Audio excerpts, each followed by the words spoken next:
Bonjour à tous et bienvenue sur ma chaîne Vali, raconte-moi une histoire. J'ai eu envie de changer un peu de temps en temps. Je pense que je vous présenterai des livres. Je vous en raconterai le début. Et puis ensuite, si vous avez envie de connaître la fin, vous pourrez vous le procurer. Je vais déjà vous lire de quoi raconte ce livre. Je l'aime, mon humaine, mais elle n'est pas très raisonnable. Alors qu'elle pourrait faire comme moi, dormir et ronronner à longueur de journée, ou presque.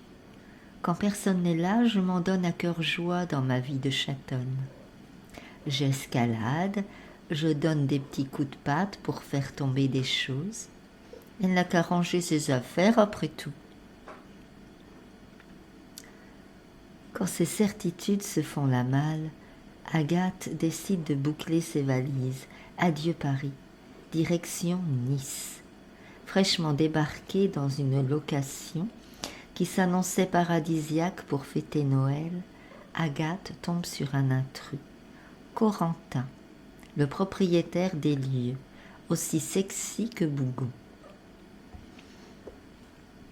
Avoir une femme sous son toit, c'est un sacré souci, car si son richissime père l'apprend, il lui coupera les vivres. D'autant qu'Agathe est venue avec le pire cauchemar de Corentin, un chat assoiffé de sang. Bon, une chatonne nommée Poppy. Mais quand même, avec ces bêtes-là, tout peut arriver. C'est la guerre froide entre Agathe et Corentin. Mais on sait que les chats peuvent accomplir des miracles, surtout à Noël. Et Poppy est bien décidée à faire le bonheur de son humaine. Y a-t-il un chaton pour sauver Noël? Donc ce qu'il faut savoir, c'est qu'il y a 3 narrateurs dans son livre. Il y a Poppy le chat, la chatte. Il y a Agathe, l'héroïne, et Corentin. Donc le titre, c'est Pas de Noël sans mon chat, de Stéphanie Pellerin. Très belle écoute à tous. Comme vous pouvez le constater, j'ai aussi ma petite chatte avec moi, Zélie. Donc si vous voulez savoir quelque chose, quelques conseils sur Stéphanie Pellerin, c'est Croquant la quarantaine à pleines dents. Stéphanie Pellerin est à la fois enseignante et autrice. Elle aime écrire des romans dans lesquels l'amour, occupe une place prépondérante. Toutefois, elle n'hésite pas à sortir des sentiers battus et à défendre des causes qui lui tiennent à cœur. L'humour et l'optimisme sont des carburants qu'elle aime partager dans ses textes. Pas de Noël sans mon chat est son 5e roman.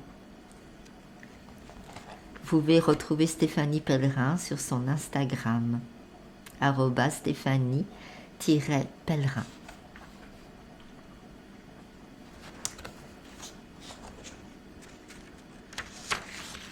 Eh bien, découvrons-le ensemble.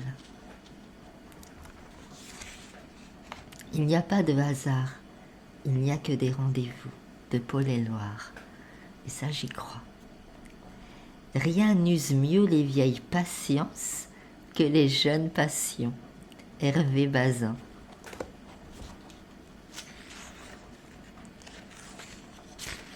Agathe.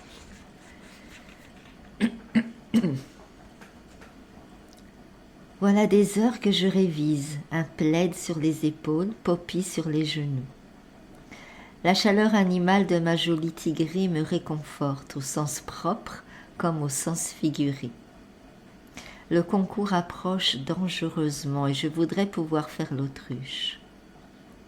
À défaut de mettre la tête dans le sable, je m'enfouirais bien sous la couette, d'autant que ça caille un peu dans l'appart. Avec Mariana, ma coloc vénézuélienne, on fait notre maximum pour ne pas dépenser trop. Alors on allume les radiateurs le moins possible. Écolo? Un peu, comme tout le monde. Le gouvernement a insisté pour que chacun fasse un effort, c'est vrai. C'est surtout la flambée du prix de l'énergie qui a convaincu nos petits budgets d'étudiantes. Avec sa famille à l'autre bout du monde, Mariana ne peut guère compter que sur elle-même. Quant à moi, je n'ai pas envie de demander à mes parents. J'ai claironné que j'étais capable de me débrouiller seule en venant m'installer à Paris. Alors, ce n'est pas le moment de flancher. Des heures que je révise dans ma chambre, studieusement assise à mon bureau. Je sens poindre l'implosion, mais je m'accroche. Des tonnes d'idées se bousculent dans ma tête. Il y a tout un tas de choses que je pourrais faire pour éviter de me lancer dans un sujet de dissertation. Changer la litière de Poppy? Non, déjà fait hier. Le ménage? Mariana a briqué l'appart du sol au plafond avant de filer ce matin. Faire des courses? Le frigo n'est pas tout à fait vide. Faire les vitres? Quelle excellente idée. La dernière fois, c'était... En fait, il n'y a pas de dernière fois. J'ai horreur de ça, alors je ne le fais jamais. Bien joué. Voilà une perspective épouvantable qui me réconcilierait presque avec celle d'écrire des pages et des pages sur la capacité du genre poétique à exprimer la réalité du monde. Poppy s'étire et ouvre un œil doré. Un petit miaulement indique qu'elle a du mal à s'extraire de son sommeil. J'aimerais avoir le temps de dormir comme ça. Quelle vie rêvée que celle des chats. Poppy, c'est la petite note de folie dans ma vie. J'ai craqué il y a quelques mois pour cette toute petite bouille d'amour. Une minette de 8 mois désormais, attrapée par mes voisines, avec toute une portée qui vivotait auprès de sa mère dans la rue. J'ai craqué en la voyant si frêle et si apeurée. Prendre soin d'elle m'a immédiatement donné la sensation d'être utile. Quand je suis rentrée, je me suis aperçue que j'avais zappé de demander son avis à Mariana. Les petits cris attendris de ma colocataire n'ont fait aucun doute. Poppy venait de trouver sa famille. Je lui gratte la tête et le concert de ronron démarre. « Ça va, ma poulette? Bien dormi ?» Un couinement, plus qu'un miaulement, semble me répondre par l'affirmative. La dernière fois que j'ai dit à Lucas que Poppy me répondait, il s'est bien moqué de moi. Lucas, c'est mon mec. On se fréquente depuis presque 6 mois. Si je ne lui ai pas encore dit « je t'aime », c'est que je voudrais qu'il soit le premier à déclarer sa flamme. Il a du mal à exprimer ses sentiments. C'est la seule raison valable à ce contretemps. Il est occupé ce soir, une bringue entre potes. Et comme ses parents, chez qui il vit toujours, se plaignent de ce qu'il est toujours aux abonnés absents, on n'a pas prévu de se voir avant 2 jours. Entre les moments qu'il passe avec moi et sa vie d'étudiant fêtard, il est clair qu'il ne franchit pas souvent la porte de l'appartement parental, alors c'est de bonne guerre. N'empêche, il me manque quand il n'est pas là. Poppy saute de mes genoux et s'ébroue doucement. Même si elle grandit un peu vite à mon goût, elle a encore le grain de folie des chatons. Courte sur pattes, dotée d'un popotin rebondi, elle conserve le côté pâteau qu'on attribue aux animaux encore bébés. Je ris de la voir s'éloigner en balançant des fesses et de la queue. Par mimétisme, je m'étire à mon tour. Je suis légèrement ankylosée. Je suis restée trop longtemps dans la même position, non seulement pour bûcher le concours blanc de demain, mais aussi pour ne pas déranger mon assoupi. Un petit tour en ville me ferait le plus grand bien. Je prends conscience que je n'ai pas mis le nez dehors depuis 48 heures et que je n'ai pas croisé la douche depuis des lustres. autant commencer par là. Poppy. Je l'aime, mon humaine, mais elle n'est pas très raisonnable. Elle passe son temps penchée sur des feuilles à s'esquinter les yeux, alors qu'elle pourrait faire comme moi, dormir et ronronner à longueur de journée, ou presque. Quand personne n'est là, je m'en donne à cœur joie dans ma vie de chaton. J'escalade, je gratte la terre des plantes, ce qui rend Mariana littéralement hystérique. Je donne des petits coups de patte pour faire tomber des choses. Elles n'ont qu'à ranger leurs affaires après tout. Depuis 2 jours, je n'ai aucun moment pour moi. Mon humaine n'a pas décollé les fesses de devant son bureau. Elle devrait savoir qu'il est poli, parfois, de laisser son chat unique bénéficiaire des lieux. Je veux bien qu'elle habite chez moi, mais quand même, j'aimerais avoir un peu de temps libre, un peu d'intimité, surtout qu'avec son amoureux. Ouais, je l'aime pas trop celui-là, je le sens pas. Je vous entends d'ici. Non, c'est pas une question de jalousie, juste une question d'instinct. Et je me gêne pas pour le lui faire sentir. Je suis encore petite, mais je crache déjà comme une grande. Agathe. Avec Mariana, on tire le diable par la queue. Entre le loyer de l'appart et le frigo à remplir, c'est loin d'être la fête tous les jours. Et à bientôt 23 ans, je commence à être lasse de cette vie d'adolescente attardée. Oui, je ne suis pas indulgente à mon égard, mais les années passent et j'ai l'impression de faire du surplace. Attention, je ne me plains pas. C'est pas la folie, mais c'est pas la précarité non plus. Notre logement, c'est un meublé pour étudiants. J'adore son agencement. Dès l'entrée, on a vue sur toute la pièce principale. Un salon avec 2 énormes canapés, une cuisine ouverte et conviviale, agrémentée d'un îlot central sur lequel on peut manger. Chacune de nous a sa chambre, avec une salle de bain placée au milieu. Le propriétaire a tout agencé avec goût et le mobilier de qualité. Mariana occupait déjà sa chambre depuis 1 an quand je suis arrivée. Sa précédente colocataire ayant décidé de poursuivre ses études en province, près des siens, une place s'était donc libérée. Moi, je cherchais à sortir de mon logement universitaire, dans lequel je commençais littéralement à étouffer.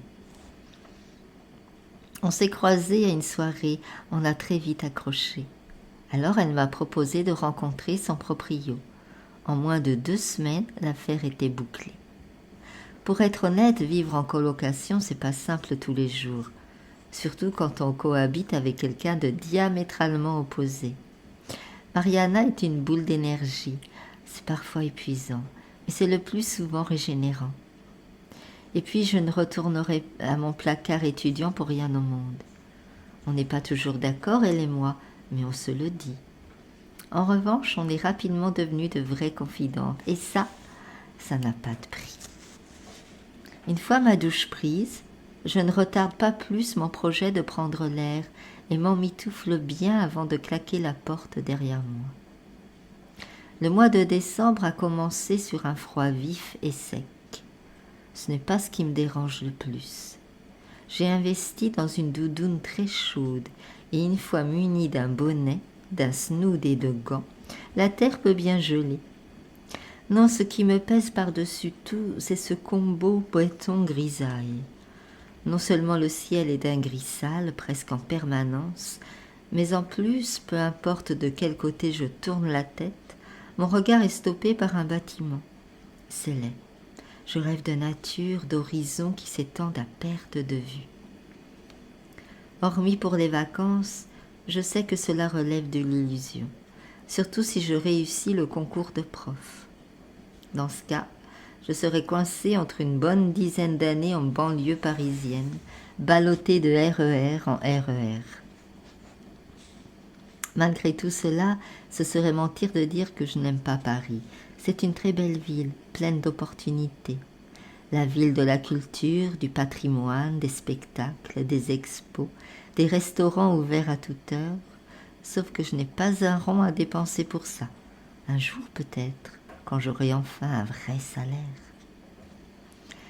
Noël approche à grands pas et s'affiche partout dans les rues, dans les vitrines. La fameuse ambiance propre à la période. Je n'ai pas toujours fui cette fête. Enfant, j'adorais ce rendez-vous traditionnel, dont le réveillon avait toujours lieu chez mes grands-parents paternels. Mais depuis que la famille a volé en éclats, ça n'a plus le même goût. Le réveillon à un endroit, le jour de Noël à un autre, à essayer de se partager entre tous, sans jamais parvenir ni à contenter tout le monde, ni à recoller mon cœur brisé. Et l'absence de mon grand-père. Sans lui, rien n'aura plus jamais la même saveur. Je flâne à la recherche d'idées de petits cadeaux qui feront plaisir à chacun sans trop me mettre sur la paille. Les babysitting et cours particuliers du mois de novembre m'ont permis de mettre quelques sous supplémentaires de côté. Mais en décembre, tout le monde fait attention. Alors je sais que je ne vais pas gagner grand-chose. J'ai bien des économies sur un livret, mais elles sont là en cas de pépin, dans la perspective d'un échec en concours notamment. Si je dois retaper et m'embarquer pour une année d'études supplémentaires, je sais les sacrifices que cela nécessitera encore. Excusez-moi. Mon téléphone vibre dans ma poche. Un SMS de Lucas pour prendre des nouvelles. Savoir si je suis prête pour l'épreuve blanche de demain. Je soupire. La perspective d'autant d'heures coincées dans une salle à gratter le papier, mais c'est pour la bonne cause. C'est alors que mes pas s'arrêtent devant une vitrine aux photos plus alléchantes les unes que les autres, une agence de voyage. Je me prends à rêver quelques instants de destination lointaine, au soleil. Ça doit être original et dépaysant de passer Noël dans un endroit chaud, sous les palmiers. Les prix affichés me calment instantanément. Maudit argent. J'espère qu'un jour je serai moins entravée par cet aspect-là. Au moment où je m'apprête à tourner les talons, une employée sort de l'agence. Elle allume une cigarette électronique et engage aussitôt la conversation. Alors, laissez-moi deviner, neige ou soleil? La jeune femme me regarde des pieds à la tête. Et sans me laisser le temps d'en placer une, elle poursuit. Vous avez l'air épuisé. Je vous conseille de tout plaquer pour partir au soleil, décoche-t-elle avec un sourire bienveillant. Si je fais ça, je vide mon livret et je mange des pâtes tout le reste de l'année. Il y a des destinations sympas en France, un peu moins chères. La Méditerranée, c'est très doux à cette période. En cherchant bien, on doit encore pouvoir trouver un billet pas trop cher. Marseille, Saint-Raphaël, Cannes, Nice, le soleil à budget serré. Je ne suis pas convaincue. Partir en France, c'est presque aussi cher que d'aller à l'étranger. L'employé doit lire dans mes pensées. Elle sort une carte de sa poche et me propose. Franchement, je dois pouvoir faire quelque chose pour une fille aussi fraîche que toi. Si tu changes d'avis, appelle-moi et je te trouverai une pépite. Je suis sur le point de protester quand elle ajoute. Sans contrepartie, t'inquiète, je suis pas un mec. C'est clair, je viens de me faire draguer.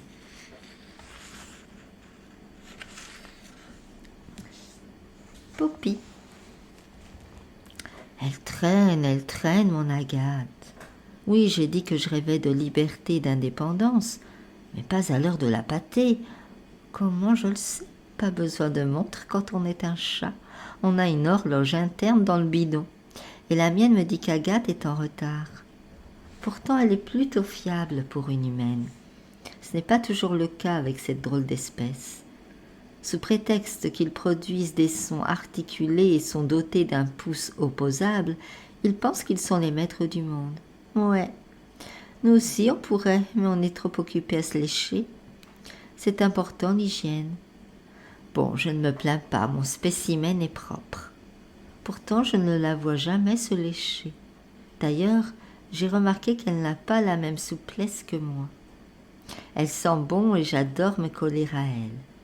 Partout, tout le temps. Surtout quand elle est devant son écran et qu'elle tape sur les touches à toute vitesse. Là, je m'affale sur elle parce que c'est vraiment bruyant. Et que j'aime mieux qu'elle occupe ses mains à me gratouiller l'échine. Ah, une clé dans la porte. On dirait que je vais enfin avoir mon repas. Agathe. Quand j'ouvre la porte de l'appartement, Poppy m'attend, fidèle au poste. Elle vient instantanément se frotter à mes jambes en ronronnant. On dira ce qu'on veut sur les chats. Je sais qu'elle est heureuse de me retrouver. J'enlève ma veste, prête à me lancer dans une série de caresses et de câlins. Avant Poppy, je ne connaissais pas ce bonheur incroyable d'avoir quelqu'un qui m'attend quand je rentre. Tout le monde ne comprend pas la place que peut prendre un animal dans notre quotidien, dans notre cœur. J'étais dubitative moi aussi, avant qu'elle ne rejoigne ma vie. J'avais de grands préceptes, des idées bien arrêtées sur la place qu'elle allait occuper.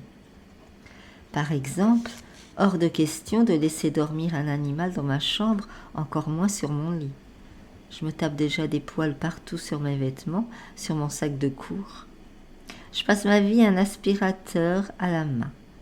Alors je ne vais pas avaler du poil de chat jusque sur mon oreiller. Les gens qui prétendent qu'on habite chez son chat, ça me faisait doucement rire. J'aurais dû rire en silence. Après 3 nuits à entendre ces miaulements déchirants devant la porte fermée de ma chambre et à entendre Mariana râler sur la qualité de son sommeil au petit matin, j'ai cédé. Poppy dort en boule tout contre moi dans un concert de ronronnements ravis, et victorieux sans aucun doute. Mon téléphone sonne, c'est Lucas.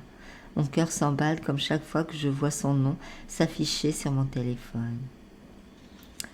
Coucou, c'est chouette de t'entendre. Ta petite beuverie n'a pas encore commencé ?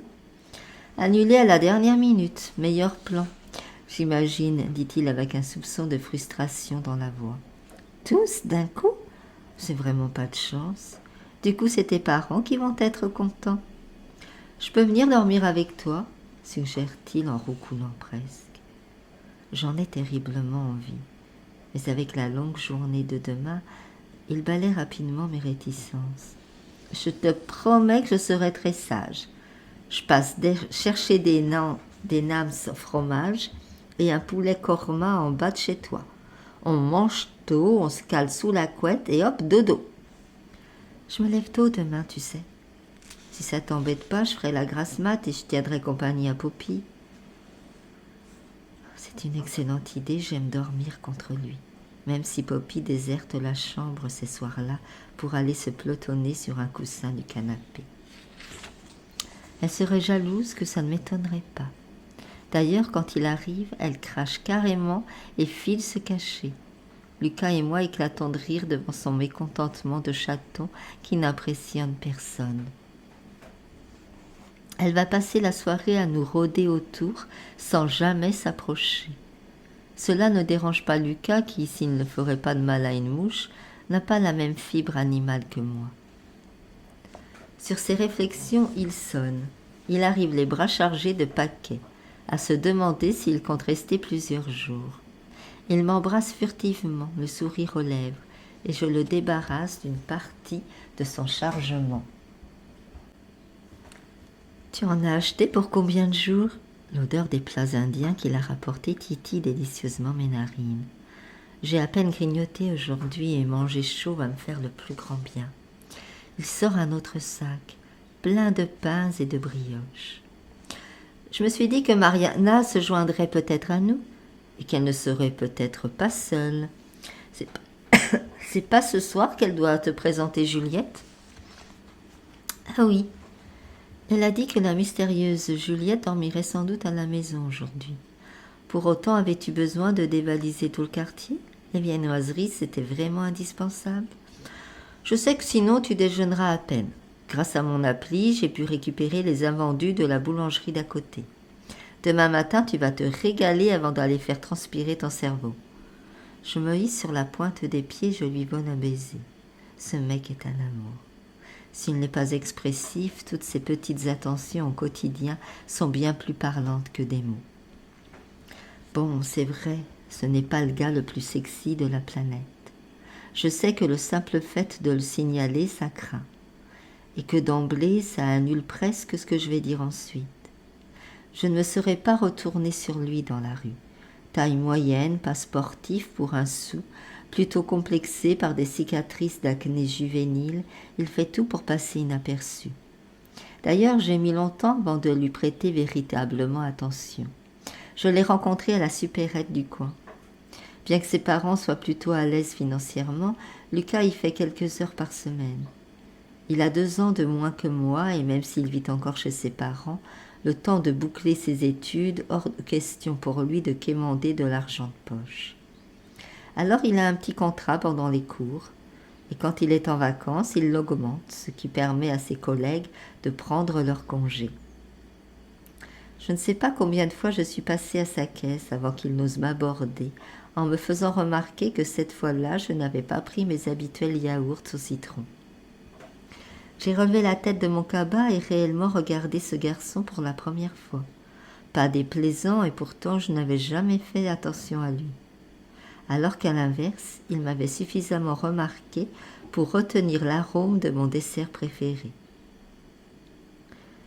Amusée, j'ai pris soin de repérer ses horaires de présence et de me présenter à sa caisse, avec chaque fois un parfum différent. J'y ai gagné un petit ami et un palais plus subtil. Poppy. Il est là, le joli cœur. Pourtant, j'étais certaine d'avoir compris qu'on n'aurait pas à le supporter ce soir, celui-là. C'est mort pour la soirée entre filles. Je vais encore aller bouder sur le canapé. Il va bien finir par comprendre que je ne suis pas d'accord. J'ai pas signé pour ça, moi. J'étais ok pour une humaine, voire 2, parce que Mariana, faut être honnête, mais même si elle fait beaucoup de bruit, je l'adore. Elle est aussi craquante qu'une croquette. En revanche, l'autre mielleux, je le trouve vraiment collant, si je peux me permettre la métaphore. Et puis, je lui trouve quelque chose de pas net. Je vois bien qu'il me regarde pas pareil quand Agathe est pas dans les parages. On passe de « coucou ma Poppy » comme si j'étais ça quoi que ce soit à « pousse-toi de là le chat ». Ce type est un sale hypocrite. J'en mettrai mes moustaches à couper. Je le prouverai, c'est juste une question de temps. Agathe. La soirée est déjà bien engagée. L'arrivée de Mariana et de son accent chantant est la cerise sur le gâteau. Hé, l'amoureux, t'étais pas censé faire la teuf avec tes potes ce soir? Salut Mariana, je vais bien, merci. Et toi? Elle éclate de rire et nous tape la bise avec entrain. Comme Lucas l'avait senti, elle n'est pas seule. Le plus étonnant, c'est que cette fille, je l'ai déjà vue. Mais ça alors? Les coïncidences, s'exclame-t-elle. Le regard de Mariana passe de l'une à l'autre, perplexe. Vous vous connaissez? Se connaître est un bien grand mot, affirme Juliette. On a fait connaissance devant l'agence. Agathe rêvait de soleil à prix cassé. Enfin bon, avec son concours blanc de main et les écrits en mars, elle peut pas vraiment se le permettre. Lucas vient de balancer ça sans prévenir, alors qu'on n'a même pas sollicité son avis. J'ai l'étrange sensation qu'il parle à ma place. Je chasse très vite cette idée, c'est maladroit, mais il prend soin de moi. Les filles ont rapporté un sapin dont l'odeur imprime un air de fête à tout l'appartement. Je désigne le festin sur la table. Soirée en amoureuse, vous mangez avec nous? Lucas en a pris pour un régiment. Ah, ma mère dit que ce n'est pas poli de refuser une invitation, pouffe Juliette. Pour résumer, Juliette, c'est l'amoureuse de Mariana.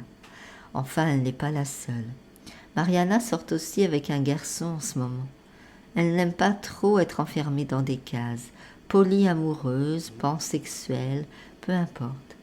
Elle aime et ne se ferme aucune porte. La seule chose qui lui importe, c'est la sincérité. Pour l'instant, elle entretient 2 relations suivies avec 2 personnes différentes, toutes les 2 au courant. Esteban, son amoureux, est aussi très sympa. On le voit moins car il a un grand appartement et qu'il s'y retrouve le plus souvent. Esteban et Juliette se sont déjà rencontrés. Ils s'apprécient mais ne sont pas engagés amoureusement l'un vis-à-vis de l'autre. En revanche, je sais qu'ils voient eux aussi d'autres personnes de leur côté.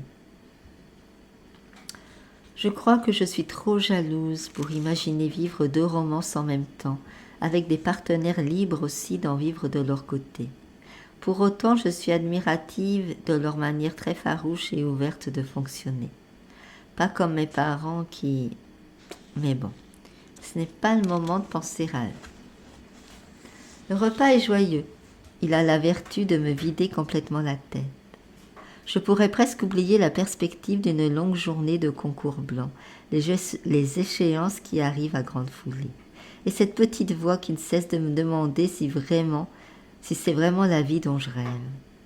Est-ce que je veux être prof, m'enterrer en banlieue, me lancer dans le combo mariage, bébé, pavillon, mon ospace?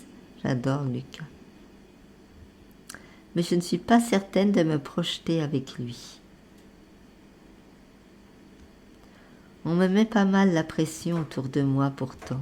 Je suis encore très jeune et je me débrouille plutôt bien. Je ne roule pas sur l'or, mais je ne demande rien à personne. Ce qui n'empêche pas mes parents, chacun de leur côté, de me demander quand je compte me caser, faire des enfants. Ça me rend dingue. J'ai pas encore 25 ans, je finis mes études. Et puis, je ne sais même pas si je veux, pour être tout à fait honnête. Je ne vois pas en quoi ce serait un passage obligé, surtout à une époque aussi mortifère que la nôtre. Entre les restrictions économiques et le changement climatique, difficile d'être insouciant. Alors s'il fallait aussi planifier au millimètre sa vie amoureuse, avec Lucas, j'aime ce doux mélange de stabilité et d'absence de contraintes. À la fois, on a une relation suivie et exclusive, à la fois, on ne se pose ni questions ni ultimatum gênants. Et sinon, ce sapin, on le décore ce soir, propose ce dernier.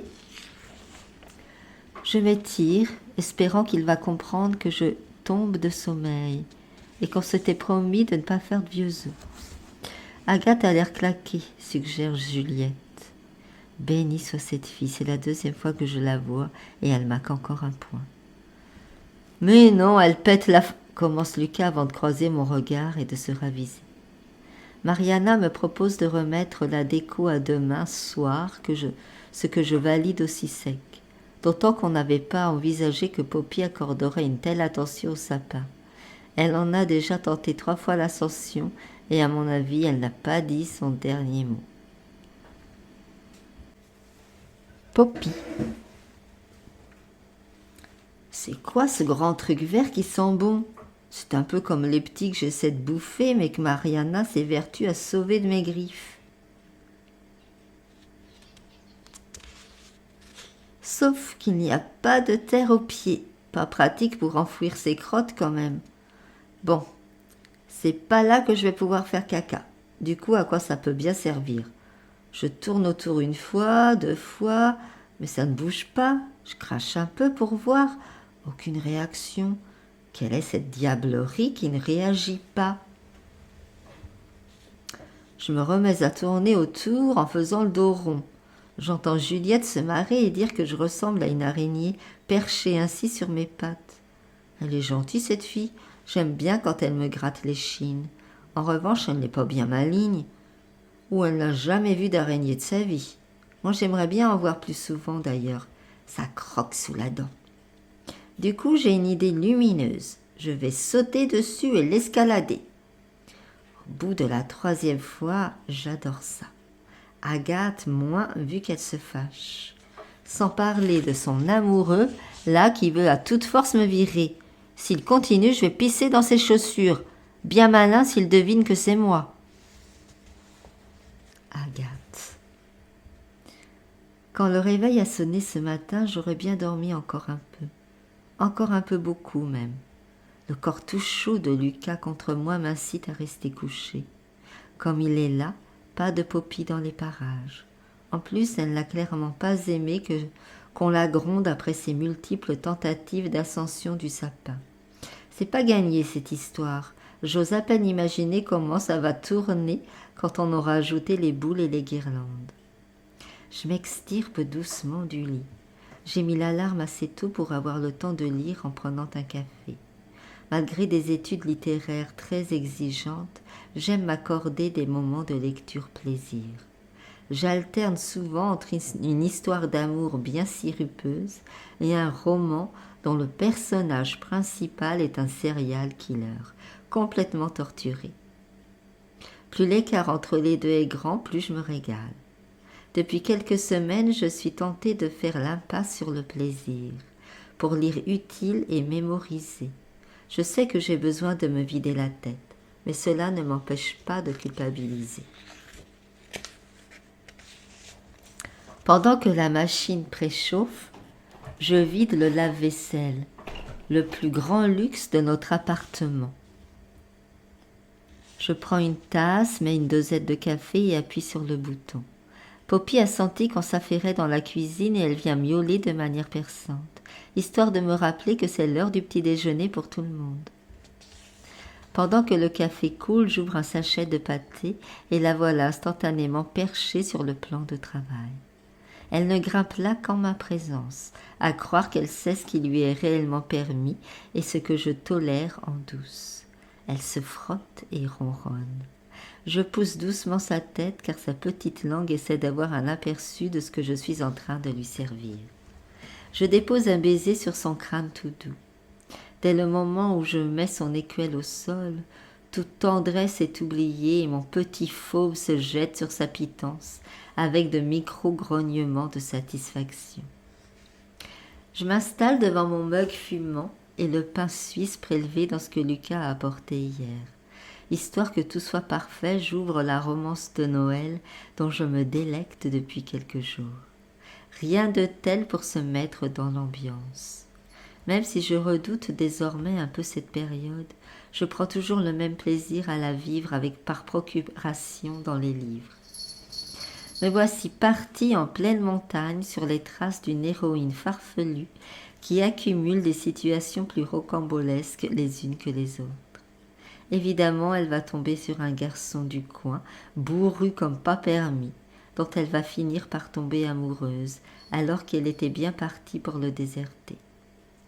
Ces histoires sont toutes construites à peu près de la même manière, et c'est bien pour ça que je les aime, entre deux relectures de classiques pour le concours.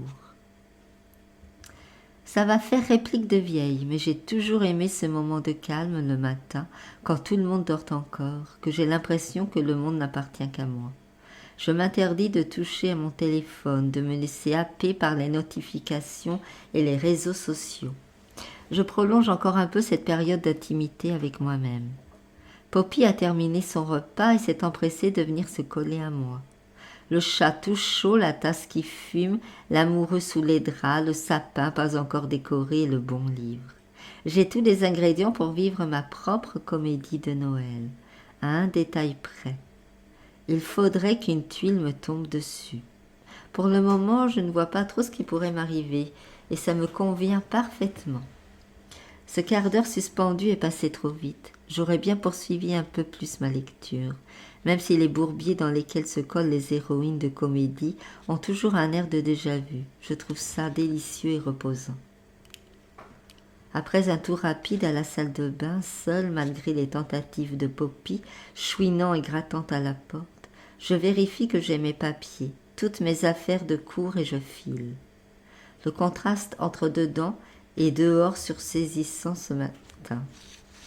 Le contraste entre dedans et dehors est saisissant ce matin. Il fait un froid de canard.